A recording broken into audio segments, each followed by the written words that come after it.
नमस्कार दोस्तों, मैं सुमित श्रीवास्तव आपका स्वागत करता हूं आपके पसंदीदा चैनल रहस्य रेल और रनवे पर। आज हम आपको बताएंगे एक ऐसे विमान हादसे की कहानी जो थाईलैंड के दूरदराज पहाड़ी इलाके में हुआ था। तो दोस्तों, आइए शुरू करते हैं यह दर्दनाक और रहस्यमयी सफर।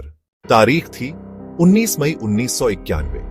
विमान था बोइंग 767। इस फ्लाइट का नंबर था 004। यह यात्रा शुरू हुई थी हांगकांग के काई टैक एयरपोर्ट से। विमान ने वहां से उड़ान भरी और पहला स्टॉप लिया थाईलैंड के बैंकॉक के डोन मुएंग एयरपोर्ट पर। इसके बाद विमान को जाना था वियना अंतरराष्ट्रीय हवाई अड्डा, ऑस्ट्रिया। यह एक लंबी अंतरराष्ट्रीय उड़ान थी। यात्री और क्रू तैयार थे, लेकिन इस सामान्य शुरुआत के पीछे एक भयंकर हादसा छिपा हुआ था। इस विमान को उड़ा रहे थे कैप्टन थॉमस जॉर्गेन होफमान, उम्र 49 वर्ष। उनके साथ थे फर्स्ट ऑफिसर जोसेफ थ्रेन, उम्र 33 वर्ष। दोनों अनुभवी पायलट थे, यानी विमान सुरक्षित हाथों में था। साथ ही इस फ्लाइट में 10 क्रू सदस्य और 213 यात्री सवार थे। कुल मिलाकर इस विमान में 223 लोग थे। रात 11:17 पर यह विमान बैंकॉक से वियना के लिए उड़ान भरता है। शुरुआत में सब कुछ सामान्य था। विमान सुचारू रूप से 11,000 मीटर की ऊंचाई पर उड़ रहा था, लेकिन अचानक कुछ ऐसा हुआ जिसकी कल्पना भी किसी ने नहीं की थी। रात 11:30 पर जब विमान बैंकॉक से लगभग 150 किलोमीटर उत्तर पश्चिम में था, तभी अचानक बायां इंजन समस्या दिखाने लगा।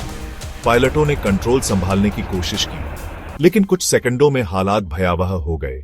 दोस्तों, हर विमान के इंजन में एक व्यवस्था होती है जिसे कहते हैं थ्रस्ट रिवर्सर। यह पार्ट केवल तब इस्तेमाल होता है जब विमान रनवे पर उतर चुका हो। इसका काम है इंजन की ताकत को उलटी दिशा में मोड़ना, ताकि विमान तेजी से रुक सके। लेकिन सोचिए, क्या होगा अगर यह थ्रस्ट रिवर्सर हवा में ही अचानक सक्रिय हो जाए? यही हुआ लाइंडा एयर फ्लाइट 004 के साथ। इसके बाद विमान ने भयानक रूप ले लिया।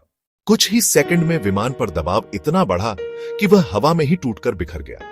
विमान के टुकड़े थाईलैंड के जंगलों में बिखर गए। इस हादसे में सवार सभी 223 लोग मारे गए। किसी एक की भी जान नहीं बच सकी। पीड़ितों में अधिकांश यात्री ऑस्ट्रिया और थाईलैंड से थे।